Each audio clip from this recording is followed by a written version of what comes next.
So with that, we would like, therefore, okay. I'm told that the cameras are still on, they should be off. I don't know why that is so. Good morning, Your Excellency, Heads of State and Government, members and invited guests, heads of regional economic communities, the Secretary-General of the United Nations, Mr. António Guterres, all guests who are gathered here. It is an honor and a privilege to welcome you as South Africa to this very first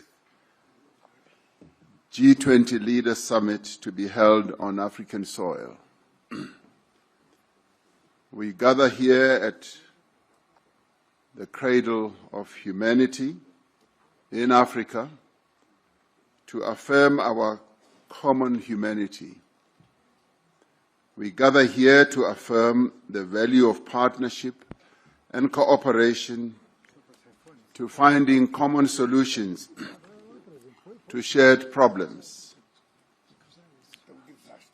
Shortly before the dawn of democracy in South Africa,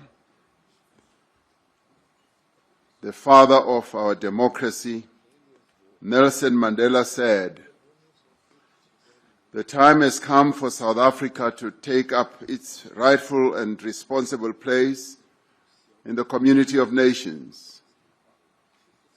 Today, as we open this G20 Leaders Summit, South Africa is deeply aware of the profound responsibility that membership of the community of nations places upon us. We also understand the responsibility of being entrusted with the presidency of the G20. In the execution of its task as president of the G20, South Africa has, throughout the past year, through its stewardship of some 130 meetings in various parts of South Africa, in other countries on the African continent, and beyond our shores, including at the United Nations, we have sought to undertake this task with care, with dignity, and with diligence. We have sought at all times to preserve the integrity and the stature of the G20, a premier forum of international economic cooperation. From its initial focus on broad macroeconomic issues, the G20 is now engaged on matters such as trade, sustainable development, health, education, science and technology, agriculture, energy, the environment, climate change, and many others. It has therefore broadened its scope as the challenges of the peoples of the world requires that they should be addressed. As the G20 countries, we understand that progress on each and all of these issues is a necessary condition for strong, sustainable, balanced, and inclusive growth. In pursuit of and in conformity with the founding mission of the G20, South Africa adopted the theme Solidarity, Equality, and Sustainability for its presidency in 2025. Through solidarity, we can create an inclusive future that advances the interests of people around the world who are at the greatest risk of being left behind. This is important in an interconnected world where the challenge faced by one nation affects all other nations. By promoting equality, we strive to ensure fair treatment and equal opportunities for the individuals and nations of the world. The disparities in wealth and development within and between nations is not only unjust and unsustainable, it is also one of the greatest impediments to sustainable development. It is essential that we break down divisions of economic status, of gender, of race, and geography. Sustainability involves meeting the needs of the present without compromising the ability of future generations to meet their own needs. As a founding member of the G20, South Africa has sought to ensure that the development priorities of the Global South and the African continent find expression firmly and permanently on the agenda of the G20. This is important not only for the people of Africa and the Global South. It is vital for global stability and security, alleviating resource pressures, managing population movements, and reducing the risk of conflict.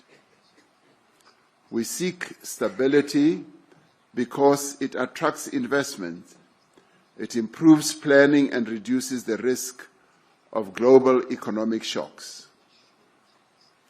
And we prioritize inclusive and vibrant markets because they are able to drive innovation and efficiency. Thriving economies lift people out of poverty.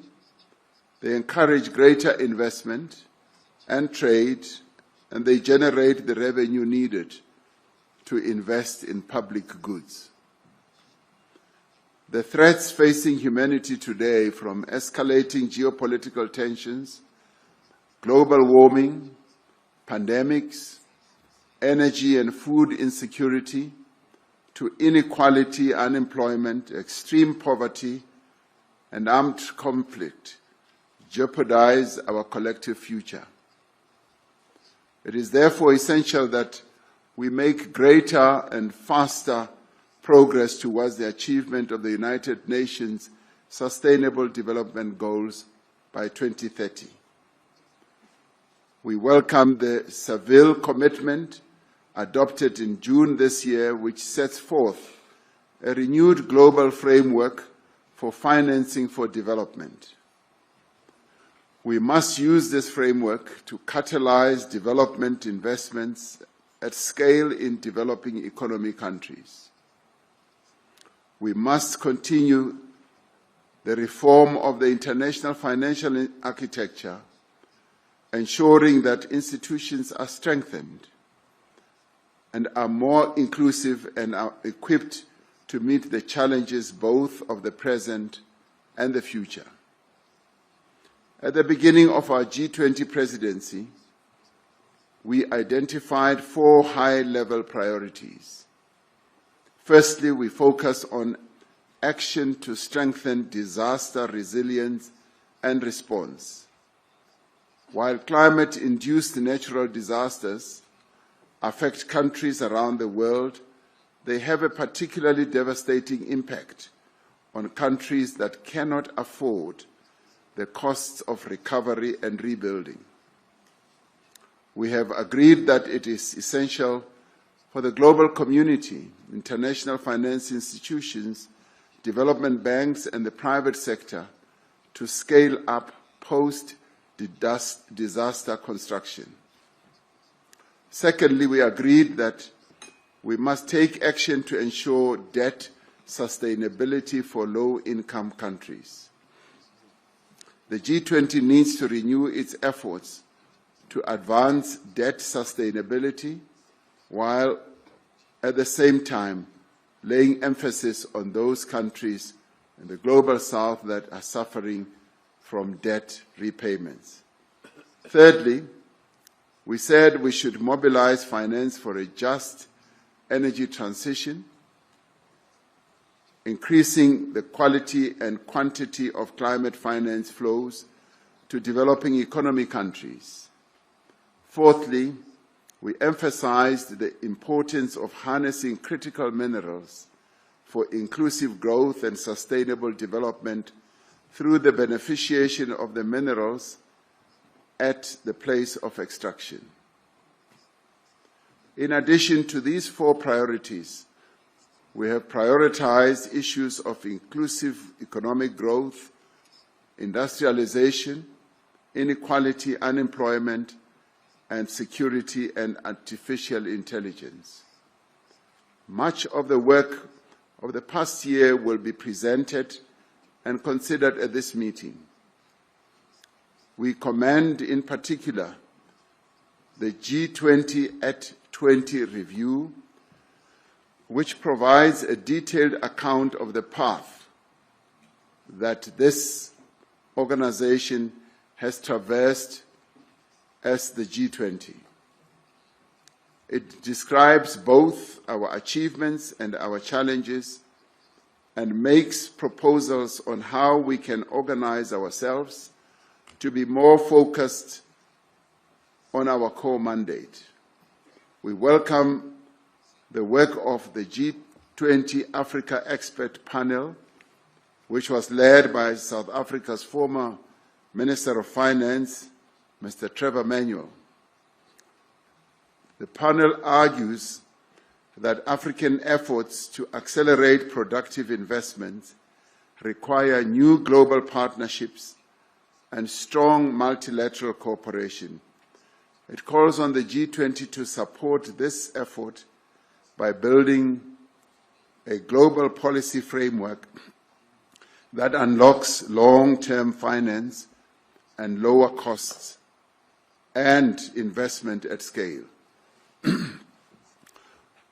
We are also grateful for the work of the G20 Extraordinary Committee of Independent Experts on Global Inequality that was led by Professor Joseph Stiglitz, a Nobel laureate. The recommendations of the Extraordinary Committee provide a solid platform on which to launch a renewed global effort to tackle inequality. As this is the first G20 Leaders Summit to be held in Africa, it carries the hopes and must reflect the aspirations of the people of this continent and of the world.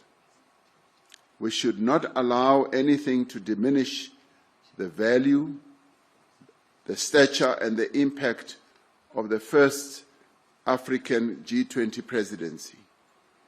This G20 Leaders Summit has a responsibility not to allow the integrity and the credibility of the G20 to be weakened.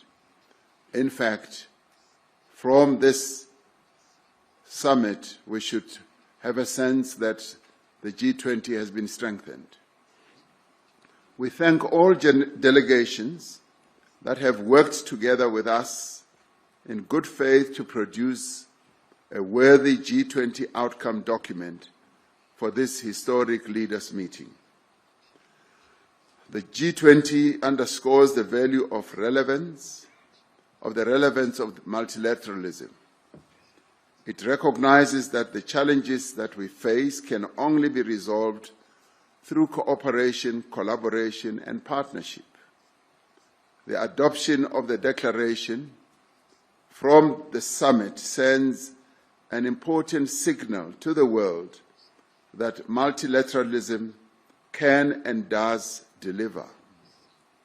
It sends a message of hope and solidarity across the world.